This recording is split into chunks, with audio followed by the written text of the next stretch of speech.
Hi everyone, I'm Lisa. And I'm Nick. And you're listening to It Takes Two, the podcast where two people take two movies with the same plot or premise and watch and discuss them. This very special Valentine's Day episode, we watched 5 Feet Apart and The Fault in Our Stars. Yeah. Both movies about very sick teenagers falling in love. Yeah, basically. Yeah. And everybody, as the popularity of... You may not have heard of these movies or the books they're based on. One by your boy, Lisa, Hank Green. No, John Green. John Green. God damn it. I was just can't believe you got it wrong after all that. Yeah, because I was just looking at it too. Sorry. Mixing up the Green brothers. Yeah. One of them has a beard and one of them just has stubble. Most of the time, neither of them have a beard. Literally, they're... Okay. Anywho, my point that I was trying to make before I flubbed was everybody loves a tragic love story. That's why Romeo and Juliet is so popular, because it's a relationship between a 14 and 17-year-old that causes a bunch of deaths of people in like 3 days. Yep. Obviously in these movies the time frame's a little bit longer. One's a year, 6 months. I'm not sure. Is it expressly stated at any point what the time frame is? I think one of them was like... One of them's definitely... The Fault in Our Stars is less than a year. Yeah. Sorry. Because he mentions his age at one point and then never has a birthday. No, he had a birthday. In The Fault in Our Stars? Yes. What movie were you watching? He doesn't. In The Fault in Our Stars, in the movie version, he says he's 18 at the group thing at the beginning, the group session. Yeah. And he dies at the age of 18. In the book, he never reaches his 18th birthday. Oh, okay. Well, he doesn't have a birthday. birthday. No, because it's... Are you thinking about when he hosts his own funeral? Yeah, when he has his own eulogy.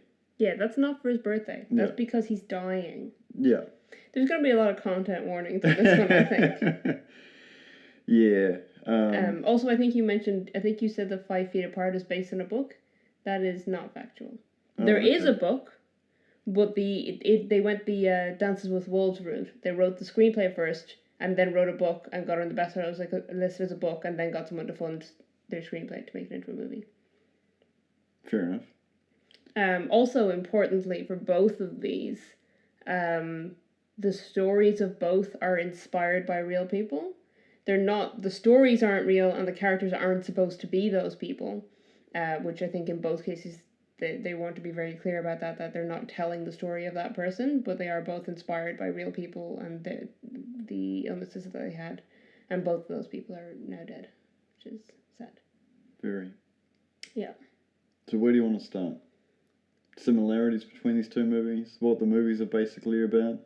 Sure. I mean, yeah, we might as well... We normally start with a little bit of a summary of why these are the same movie. So these are both films about...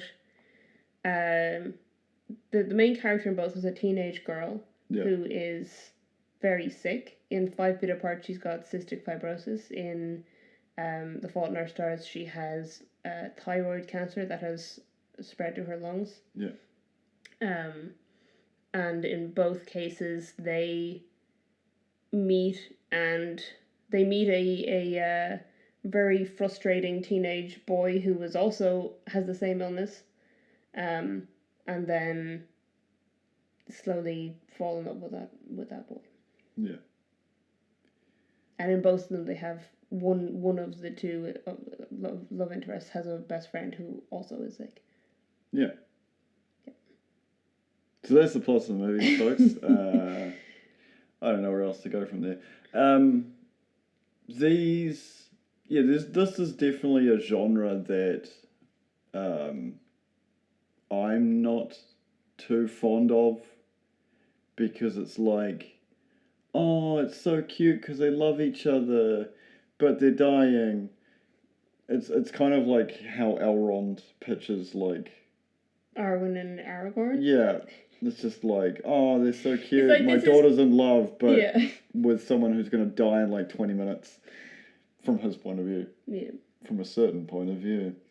Yeah, no, you get a lot of... I think the parents are quite supportive in both films, though. Of the relationship. Oh, the relationship, Yeah. Character's name. Which movie?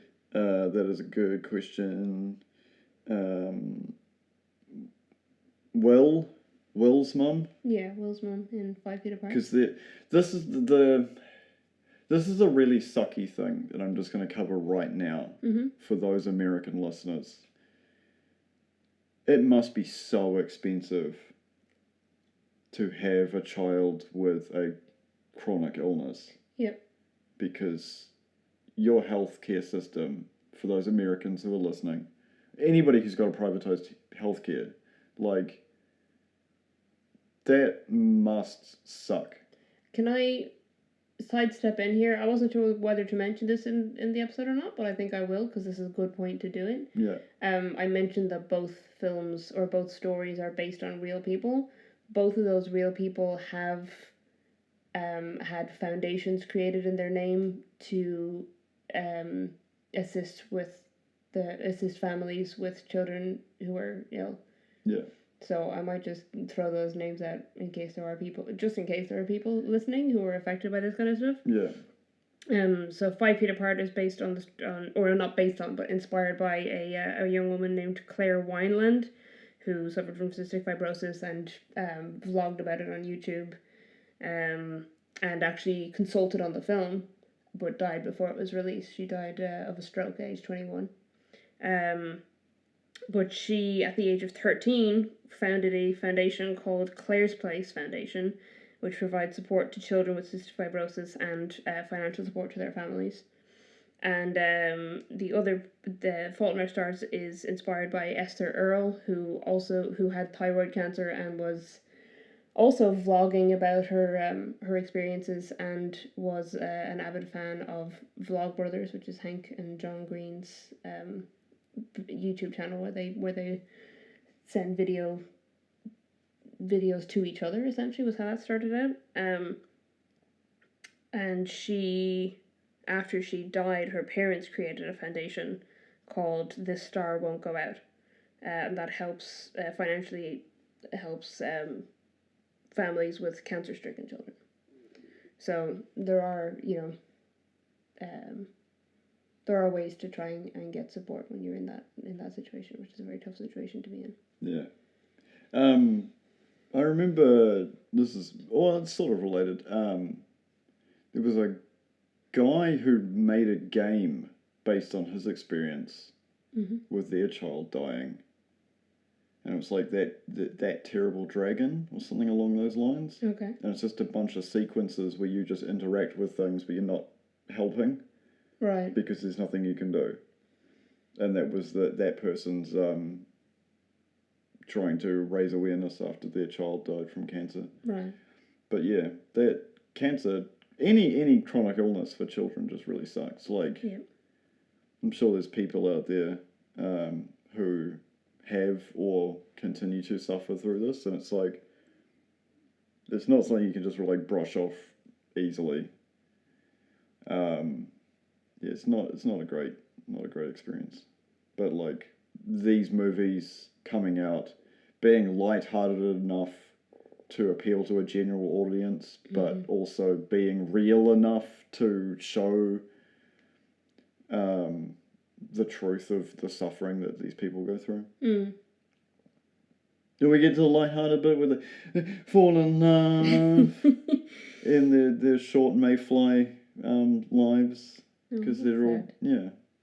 I mean, spoiler alert, but in the movie versions, both, and also the book, The Fault in Our Stars, but I'm saying, like, not, unfortunately not in real life, but in the movies. Yeah, if we did both the protagonists, so Stella in 5 Feet Apart and Hazel in The Fault in Our Stars, survived the end of the movies. Yeah. I was going to say, if we did this podcast based on books rather than movies, it would take way longer to record episodes. Why haven't you finished this book yet? Hazel does survive the Fault in Our Stars book. I haven't read I haven't read 5 Feet Apart, but I've read what the ending of it is, because it's slightly different to the movie ending. But from what I've read, the 5 Feet Apart also ends with her still surviving the book version of it. So, that's good. So they don't have Mayfield lives. The boys do though. Yeah. Unfortunately. Performances in these movies were pretty good. It was weird to me because one of them was made by CBS, and the other one was made by Fox. Right.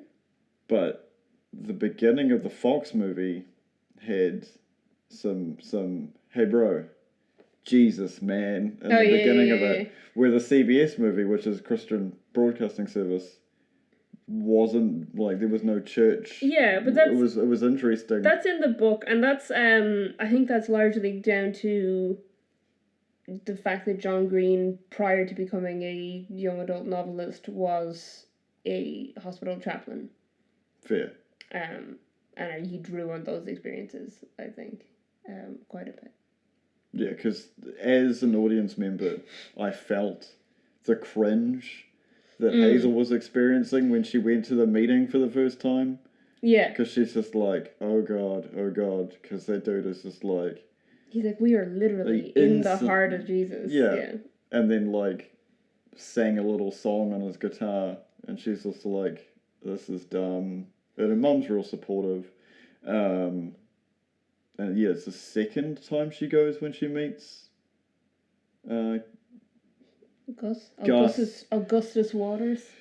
Yeah. The most pretentious person. Yeah. There's like a whole... This is weird, because I didn't think about this when I planned to do this episode, but like I've like for a very long time was very deep in that community, so I know like a whole lot of weird background stuff to the Faulkner stars, and well, in general, and I know that there was like there's like this whole wing of people, primarily on Tumblr, who are like convinced that John Green like just writes self-insert characters, and that he's like super pretentious, and that's why these boys are super pretentious.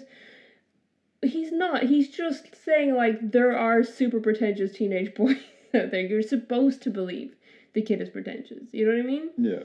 He's written as a pretentious teenager, which I have interacted with teenagers who are like Augustus Waters. You know what I mean? Yeah. They are out there. But there's, for some reason, this is widely held belief that that's just John Green can't write characters, he's just writing himself. Which is why he now writes non-fiction, because he's sick of people making assumptions about his life based on the characters he writes. Jeez. He just got so sick of it. Bizarre. But, Augustus Waters is, like, horrifically pretentious. Like, it's hard to watch him on a screen. I think they did a good job of it. Can I throw out a scene that I found really weird? Yeah. So, when Hazel goes over to his house, and his buddy, who I can't remember the name of... Isaac. Anyway. Before Isaac goes blind... Yeah. I was just like, because... terrible. The whole sequence where he's just losing his shit and just smashing stuff. Yeah. And they're just like having a normal conversation as this dude's going nuts in the background. Is this supposed to be funny? Is this like...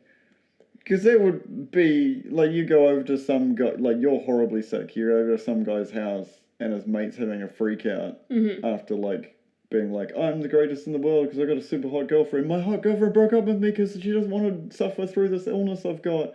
I'm going to break all your shit. Like, there's a lot in, I think especially in the Faulkner stories, there's a lot of like emphasis on this idea of other people's reactions to the illness, and like,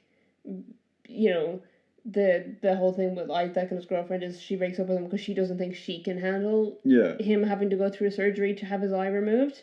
And he's like, I've got cancer and have to have my eye removed and go blind, and she can't handle it. Yeah. But yeah, the sequence is super weird. Because they're just having like a normal conversation and Hazel's just like really uncomfortable. Yeah, Isaac's going nuts in the background. I don't understand Like- why she falls for Gus in the first place, but whatever. The I'm just not into that pretentious shit. The bit that bugged me, so he takes like one of Gus's basketball trophies. Yeah. And he like smashes it on the mantelpiece. Mm-hmm. And I'm like, oh, okay, cool. And then he just starts smashing everything else? No. It's the fact that there's damage to the mantelpiece left by the trophy. Yeah. So you see that happen. Yeah. And it's like, someone's going to quite like, oh, you broke your trophy, whatever. Like, Yeah. You also those. Caused structural damage to part of the house. Yeah. Just to make your friend feel better. Like, that's why you have a boxing bag. Yeah, I think he tries. I think it's very interesting towards the end of the movie, because I think for the majority of the movie, Gus is trying really hard to seem like he's cool and doesn't care about things. Yeah, the whole cigarette bit. Yeah, it's his metaphor. Yeah. I love that the air hostess just calls him out on how stupid it is. Yeah. It's ridiculous. It's not supposed to be a good metaphor. It's supposed to be a pretentious idiot teenager who thinks he's cooler and smarter than he really is. Yeah. For the folks at home who haven't seen these movies, I'll explain the metaphor to you. Is he's like talking to Hazel after they first meet At a cancer group session. Yeah. And while Isaac and his girlfriend are like was doing some seriously heavy petting in the car park of the church. Yeah. He takes out a pack of cigarettes and puts a cigarette in his mouth, and she's all like, oh, well, this date we were just discussing, it is over. And he's like, no, it's a metaphor. I put the thing that could give me cancer, but I don't ever light it, and because then I have the thing that can give me cancer, but I don't give it the power to give me cancer. Yeah. It's a whole metaphor of like controlling things and power, and it's his idea is he puts this thing that could kill him into his mouth, but he doesn't give it the power to kill him. So therefore he's in control. Because he wants to be in control. It's what he craves, is to be in control all the time. So then later on you see him when he's really sick and he's got an infection and he's driven himself to a petrol station in the middle of the night to buy a pack of cigarettes. And he's like having a total meltdown and he doesn't want her to call 911. He doesn't want her to tell his parents. Because he's like, I need to be able to do this myself. And it's like, no, you need help. Yeah. And you need to admit that you need help. The spoiler alert. Is this a spoiler? We've spoiled so much already. No, spoilers not. A behind the scenes fact for you listeners who are playing the It Takes Two home game. We in fact watched the worst movie first. Yeah, that's what we always do. Yeah. Well, sorry. The lower rated movie. Yes. Is that what you're going to say? That it was better? Yeah. I feel that 5 Feet Apart, which we haven't touched at all, is the better movie. Mm-hmm. Well, The Fault in Our Stars is going to be higher rated because more people know about it. Because it was, I think the #1 New York Times bestseller for young adult fiction for 52 weeks straight. That's a long time. That's a full year. Yeah.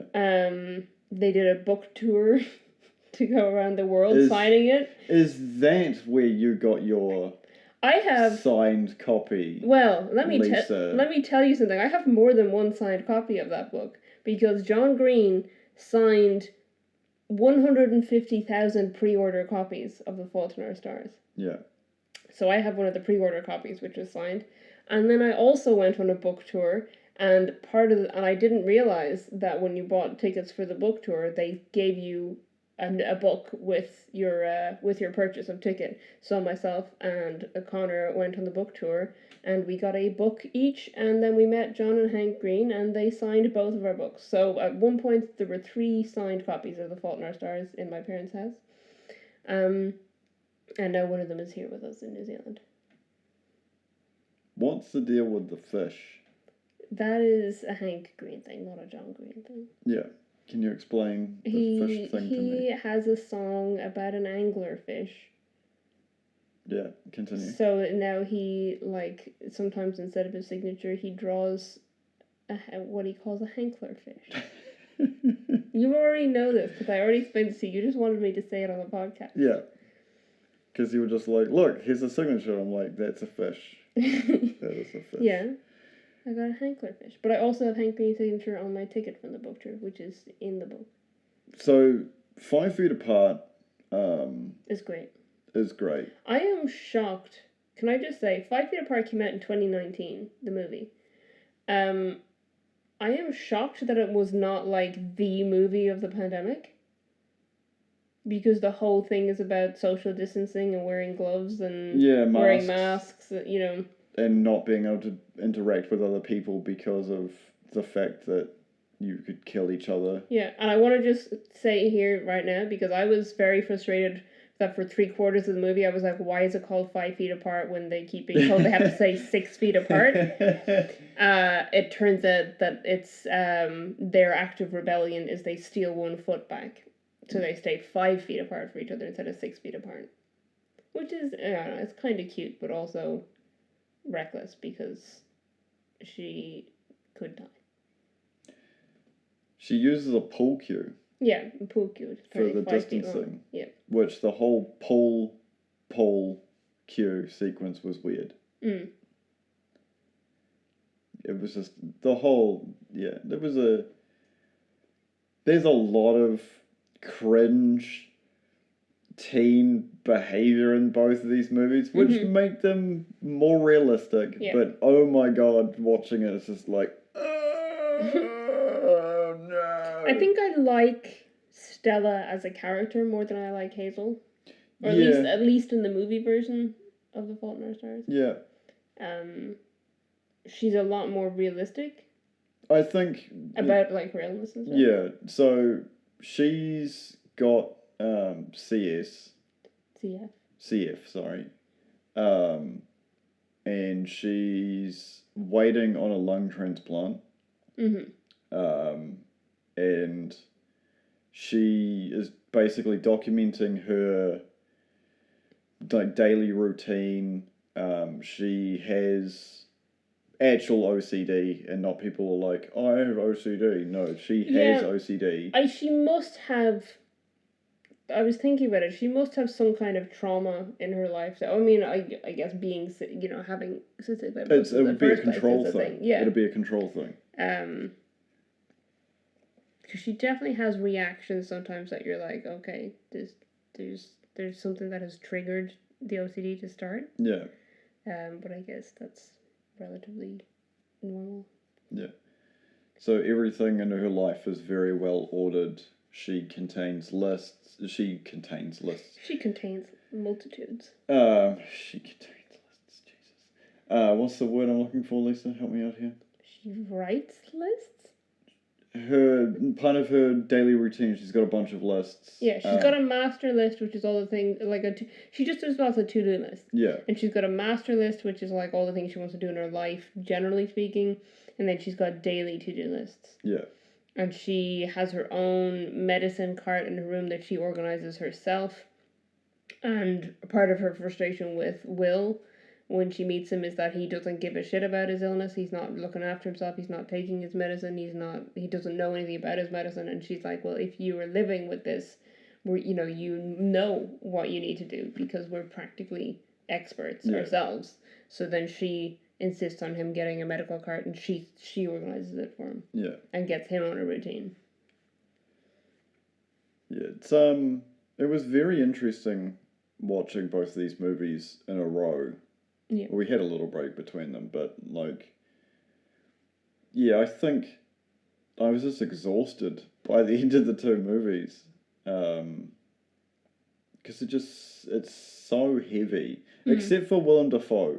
That whole sequence was Willem Dafoe is the best part of that movie. You reckon? He's so good. It was the whole tone. You were like, before they got to that part, you commented on like how unrealistic it was that he was like, they'd written him an email, and he's like, oh, come visit. Come to Amsterdam. Come to Amsterdam. What? We'll and then he buy some dinner and stuff, whatever. And then I was like, oh, just wait a second, because when they show up at his house, he's horrible, and also he didn't know that they had dinner on his dime because his assistant had done it for him, and he also doesn't ever answer emails or answer any fan letters, and he's like, well, I regret answering this one. His house was a health and safety hazard for the amount of unread mail. His house looked like my email inbox. Yes. His email inbox probably also looks like your email inbox. Yeah. So it's he's a writer of a book that it's Hazel's favorite book, and she rereads it over and over again, and it's about a teenager with cancer, and the book ends mid-sentence because it's narrated by the main character, and it ends mid-sentence because she just dies. Yeah. And Hazel's obsessed with it because she's like, well, it makes sense. We do just die in the middle of life, in the middle of a sentence, in the middle of whatever, we don't get a nice conclusion. Yeah. And then they end up using their wish from the Genie's Foundation, which is clearly Make-A-Wish Foundation, but they probably couldn't use the name. Yeah. And they use that to go to Amsterdam to visit this author, who it turns out is a shithead. He's so good. Willem Dafoe is fantastic. You don't think Willem Dafoe does a good job? He does a fantastic job. Yeah. It's just, the whole sequence is just bananas. Yeah. And then after he basically, not physically, but like emotionally throws them out of his house, his assistant's like, hey, do you want to go to the Anne Frank house? Yeah. And they're like, okay. And then they go to the Anne Frank house. And then, like... It's just all stairs. And Hazel has to carry an oxygen tank and can't stand for long times or use stairs. Yeah. And then they get to the attic where Anne Frank and her family was hiding. And they start making out. And the entire rest of the tour... like, look at them and start clapping, and you're like, what is happening? Yeah, it's handled much better in the book, which is why the Anne Frank house were, like, fine with it. They didn't film in the actual Anne Frank house. They created a set, because no one is allowed to film in the Anne Frank house. But the Anne Frank house, like, were supportive of it because they'd read the book, and it's treated really well in the book. But they do kiss in the Anne Frank house in the book. But it's this moment where, like, because it's all through Hazel's inner monologue or whatever. Yeah. I'm trying to remember it now, but she's like, basically is kind of overwhelmed by just, the thought of, like, wanting to do positive things and have positive experience or whatever, and she'd, like, looking at him and she's just like, I can't kiss him in the Anne Frank house. No one's allowed to kiss someone in the Anne Frank house. And then she goes, well, Anne Frank kissed someone in the Anne Frank house. and then she's like, well, Anne Frank is all about, seizing the moment and doing the, positive things. So then she decides to just do it. In the book, does the rest of the tour point and clap at them? I don't remember that happening. It's possible that it did, but if it did, it would have been that there's more of a build-up, that the other people there are, like, aware of the stuff. I think that's maybe what they were trying to do with her, like, carrying this stuff up the stairs and them all being like, oh yeah, it's okay, we can wait. Yeah. Like, I think there was more awareness of how sick she was. Because in the movie, it's just weird. Yeah. It's a really awkward scene in the movie. Yeah. And then... and then they have sex. Yeah, then they have sex. Which the two in 5 Feet Apart are not allowed to do. Yeah. They go ice skating instead on a frozen lake, which almost, like... Okay, I can understand, like, teen rebellion and, like, hanging out on the roof in the hospital in winter when you both have lung conditions. But the concept, like... I don't know if it's just me and I didn't grow up around, like, in an area where water, like, standing water froze during winter. Mm-hmm. Maybe that's just like a la-di-da tropical Nick from Hawke's Bay. But, like, that seems so, like, she's obsessed with her own, like, mortality. Yeah.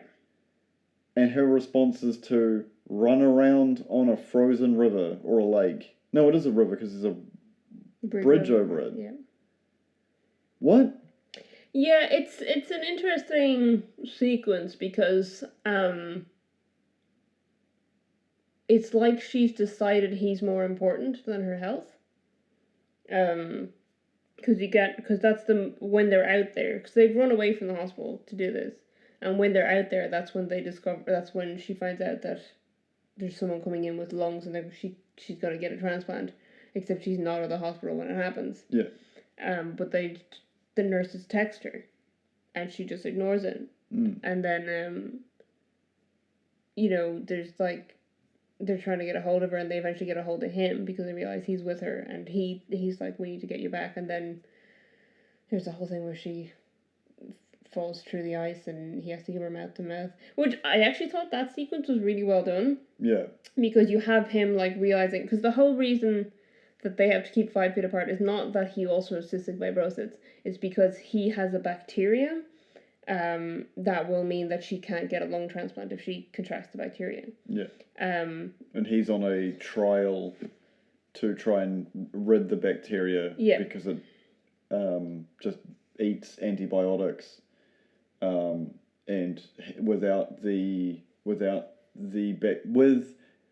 bacterial infection that he's got, he's not able to get a lung transfer. Yeah, so he can't get a lung transplant, and he's transfer. Yeah, so whatever. And he's trying to, he's on this drug trial to see if they can get rid of the bacteria, because then he might be able to live longer. Yeah. Where she's on the transplant list, and it's obviously quite high in the transplant list because they've, she's just about to get her lungs in this moment. So when she essentially drowns, he has this moment where he panics and he like calls for help, but there's no one around, and he sends a text to his mom to say where they are. Yeah. And then he has to give her mouth to mouth, but he knows that his saliva carries this bacteria, and he's potentially killing her by doing this. Yeah. But it's, from what I've learned in first aid, and what my instinct would be anyway, is number one priority is save that person's life. Yeah. It's because if you break ribs doing CPR, that's better than leaving them to die. Yeah. So he has to. He doesn't have a choice, and he admits it immediately to the hospital staff when they get back to the hospital. He's like, I gave her mouth to mouth. I didn't have another choice. And they're like, you did the right thing. If she has the bacteria, we will deal with that. Yeah. But where was I going with this? Oh yeah, so I think her whole thing in that whole sequence is that she has decided that she doesn't want to continue living without him. Yeah. Because she knows that his life is limited because he can't get a lung transplant, so she doesn't want to get a lung transplant. She's just decided she'd rather not get the lung transplant so that she can spend her time with him. Because you get that then when they're side by side in the emergency A&E or whatever. Yeah. And she's saying she doesn't want the transplant, and then he's like, no, get the transplant for me. And then she finally agrees, and they go and do it. But she was saying like it's not worth living without, if I can't be around him. So I think that's where her mind was when they went out. I think that was the decision she'd made in her own head, is that she spent years and years focused solely on being sick and trying to tackle being sick, and she just wanted to just not have to deal with it anymore, I think. Yeah, because teenagers are dumb. Yeah, but also, she has a lot of trauma. Her sister died in a freak accident. Yeah, because her sister was like, I'm going to live extreme for the both of us. Yeah, and it's sad because she's talking about, their whole life, the family has been prepared to lose her and for her to die young. Yeah. But they were never prepared for the sister to die young. Yeah. So it's heartbreaking that she lost her best friend, but also that, like, they knew they were going to lose their child, and then they're going to lose both, essentially. Yeah. And so she's, like, hyper aware of this and wants to look after her parents and wants to look after everyone else and whatever. And I think she just had enough.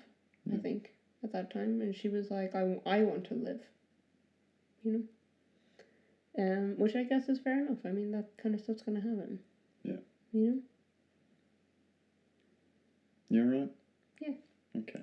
You're getting a bit choked up there. No. Yes, you were. Don't lie to me. Don't lie to them. Yeah, I don't know. I don't really have much more to say. These movies are very much worth watching, and I don't really want to. Well, we've spoiled a lot of it. Yeah, we spoiled a lot of it. It's the nuances. Cinematography's fine. The supporting characters are well acted. Like, there's no terrible acting in it. There's some choices that are made in certain sequences that I found a bit weird. Like what? The whole like explanation of the group leaders like life in Fault in Our Stars. Yeah. I think that was again coming. I think, because I feel like in 5 Feet Apart we're just getting like an audience view of what's happening. Yeah. Whereas in The Fault in Our Stars we're getting an editorialized view from Hazel's point of view. Yeah. And I think she very much doesn't feel like people understand her or understand what she's going through, and that everyone is on tiptoes around her or whatever, and then this guy who's running the group is like talking to all these terminally ill children, essentially. Like, they're all teenagers. Yeah. And he's talking to this group of terminally ill teenagers, so they're all or most of them are going to die. Yeah. And die young. And he's talking to them like he shares their experiences, and what she's saying is that he, as an adult, found out that he had testicular cancer, and then they had to remove one of his testicles, was that right? Yeah. And he went into remission or whatever. He never had cancer again. Yeah. And that's why he's dedicated himself to doing this. But he's like relating to these kids like, oh, I know what you're going through.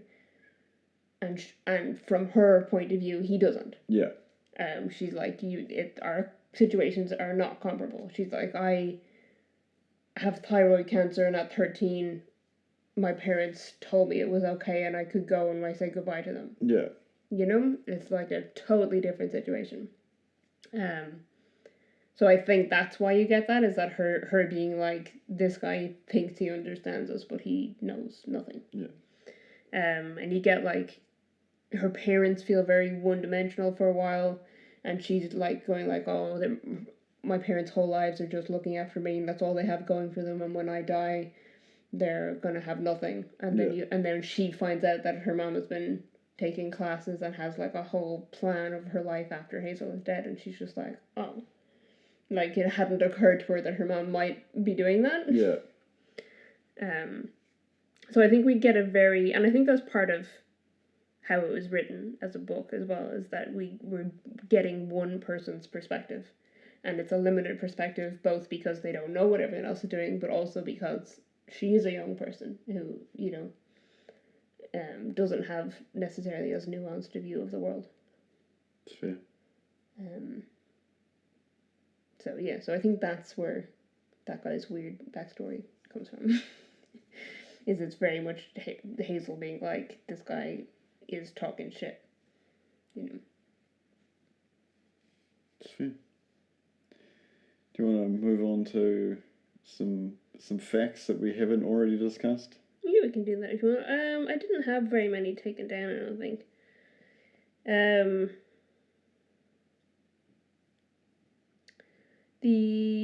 I'll tell you about the end scene from the book version of 5 Feet Apart. So I think it must have been in the screenplay originally, and then they cut it. Yeah. Because I think it's what the poster image is from. Yeah, because the poster is like, so it's a very standard thing, and like with the way the modern editing works, and like people throw up trailers before the movie's even done. Yeah, and there's like characters in it who never appear in the film and things. Yeah, so the 5 Feet Apart, the movie is almost entirely set in a hospital, except for that scene we described where they run away and ice skate and fall through the ice. Yeah. Whereas the poster image is them out on the street in totally different clothes, so they're not wearing at any point in the film. Yeah. But in the film, it ends after she gets her lung transplant, and when they left the hospital, they're going to see these lights that she can see from the hospital. They want to see them up close.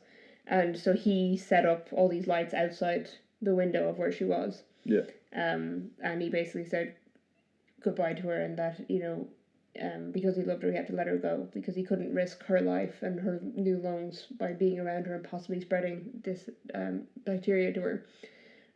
So that's it. They split because he doesn't want to harm her.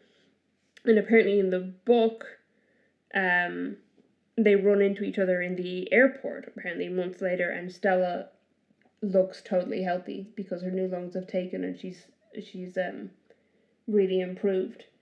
Whereas he looks incredibly sick. He looks much more sick than before. So it's, and I think the idea is that, he is towards the end of his life, whereas she has, because they've kept separate, she's been able to actually get healthier to some extent. I mean, she still obviously has cystic fibrosis, but the new lungs have helped.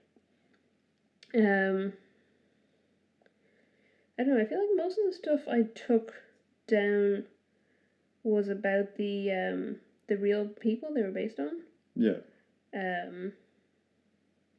But I already mentioned most of that. So yeah, so Claire Wineland, who Stella was based on, she died in September 2018 after a successful lung transplant. She had a stroke at the age of 21.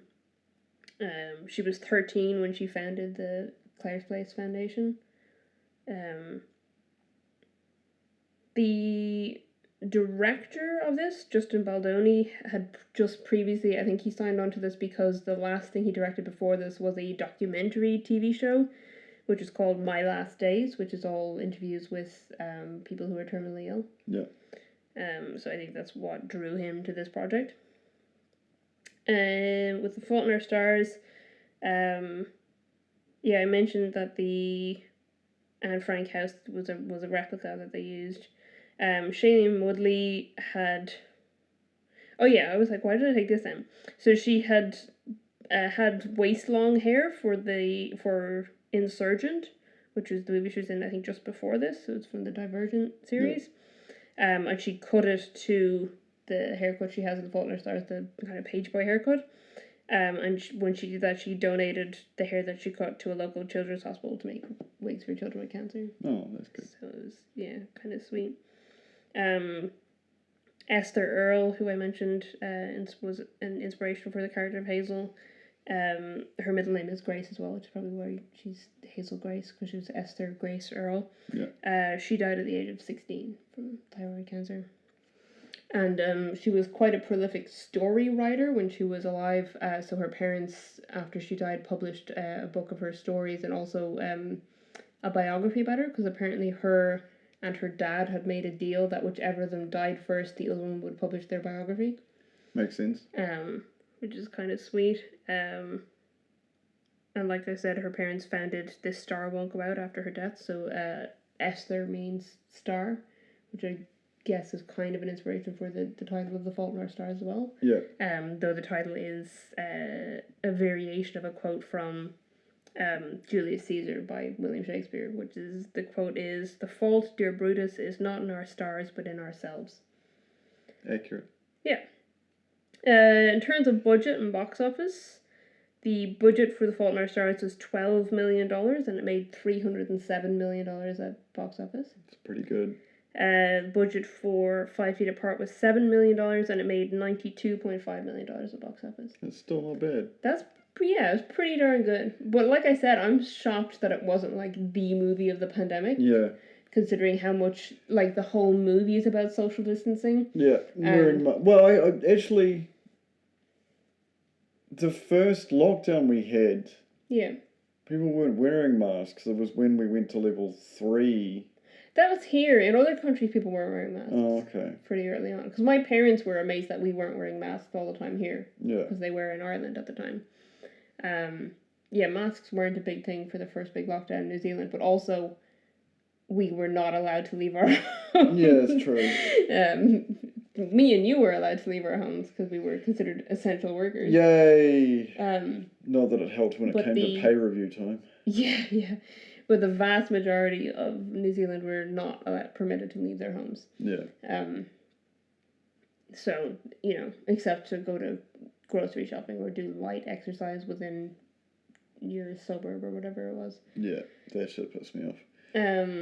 Yeah, so mask wearing wasn't a big thing here, but it was elsewhere. But, even still, social distancing was so big everywhere that, a movie called 5 Feet Apart, where they're, in promotional images, they're, holding a pool cue between themselves so instead of holding hands and stuff like that. It's, I would have thought it would have been way more popular than it was. Yeah, true. Or maybe it was and I just didn't hear about it. Or maybe everybody just streamed it and that's why it didn't get any money. Yeah. I do remember seeing trailers for it. Because it came out in 2019 and in 2018 I was living in Brisbane. 2018 into 2019 actually, so that makes sense. I went to cinema quite frequently as a treat to myself. So I saw a lot of films that came out late 2018, early 2019. I didn't catch this one, but I had seen trailers for it for other things. I know what we've forgotten. What? Oh, I know what we've forgotten. Oh no, we're 46 minutes in and we forgot that this is a sponsored episode. Well, it's a special Valentine's episode. But yes, we are. This episode is sponsored by Photo Restore NZ. No, what have I said? That's right, isn't it? Is it? I'm doubting myself now. Photo with an F.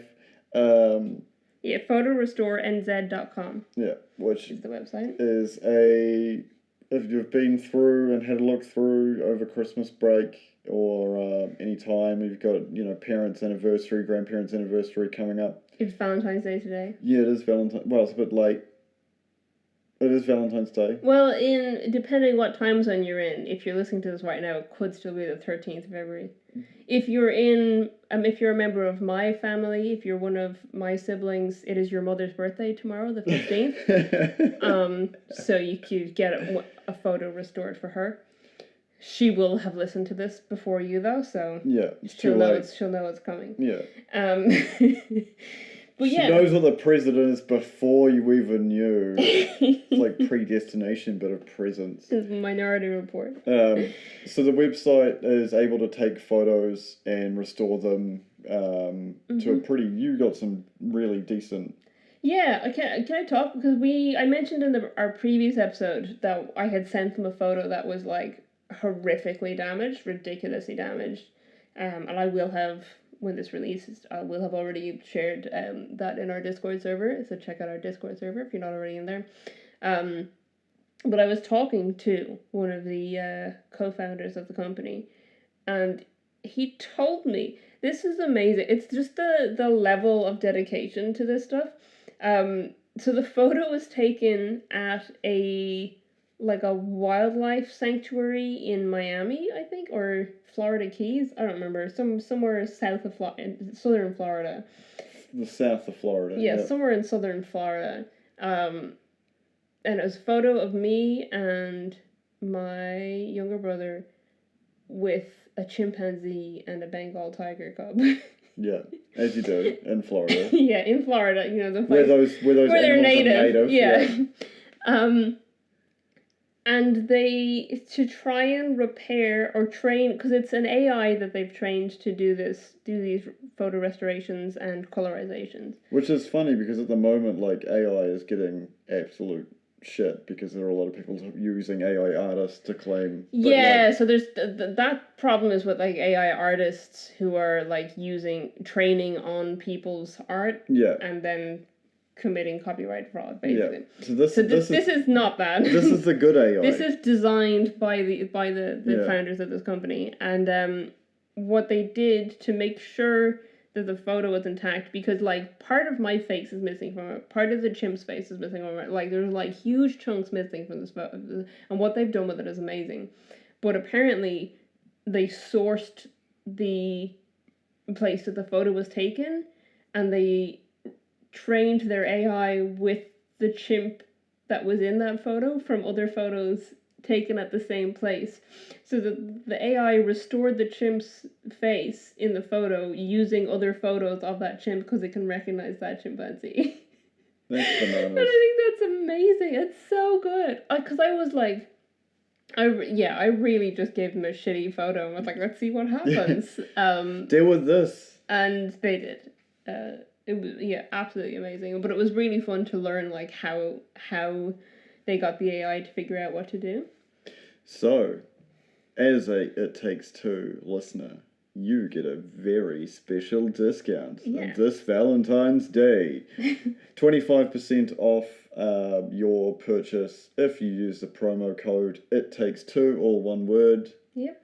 On their website, which is photorestorenz.com, and that's FOTORESTORENZ.com.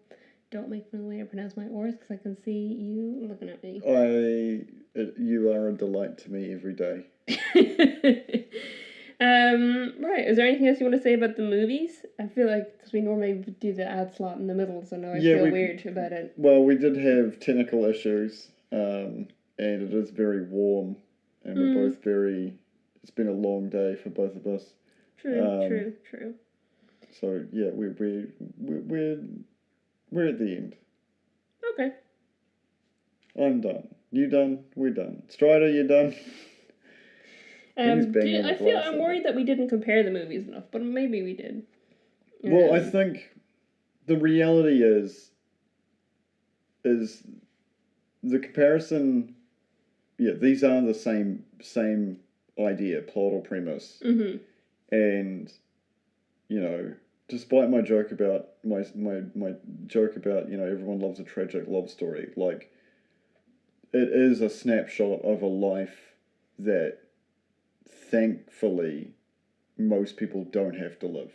Yeah, true.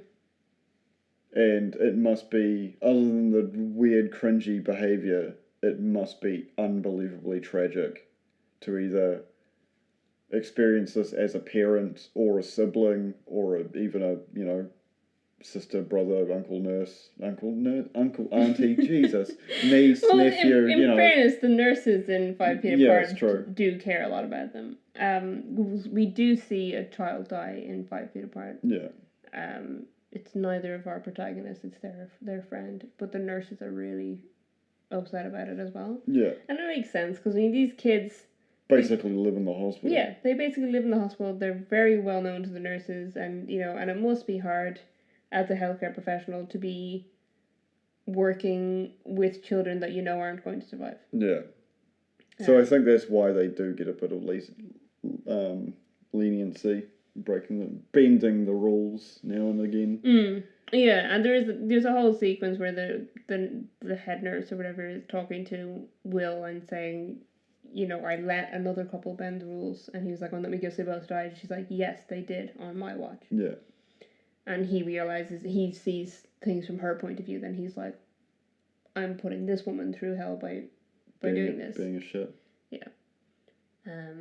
Yeah, because he's definitely a shithead as well. I feel like he redeems himself more than Gus does in The Fault in Our Stars.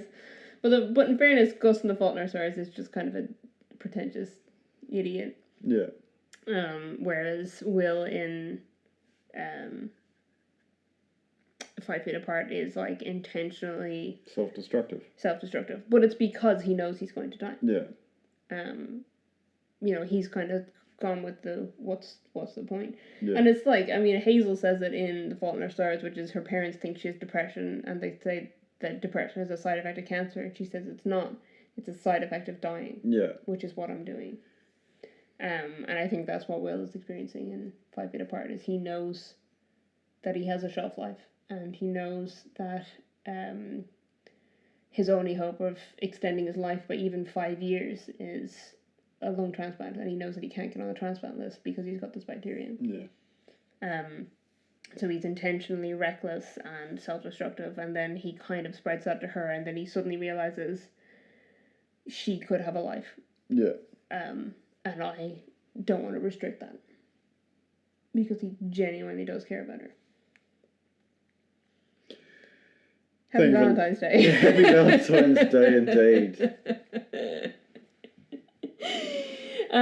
If you want to find us on social media, you can find us on Twitter and Instagram at ittakes2_pod, or on Facebook at ittakes2pod, or on Letterboxd at ittakes2_pod if you're a Letterboxd person. We don't use it very often, but we do have a list of all the movies we've featured on our podcast there. And all the movies we watched together. Yes, all the movies we watched together are on there. Our website is ittakes2.co.nz, and we have a Discord server. There'll be a link in the show notes, also on our Twitter bio, and on our website. So if you want to join the Discord and tell us where you're listening from, we'd really appreciate that. We want to know where our listeners are from. And we've got photos on there. For the promo for our sponsorship. Yeah. You just thumbs up. I just thumbs up. It's not the first time I've done that recording. No. I don't know why. It's just like, yeah, we're done. Yeah. All right. Thank you for listening. Stay safe out there. Goodbye.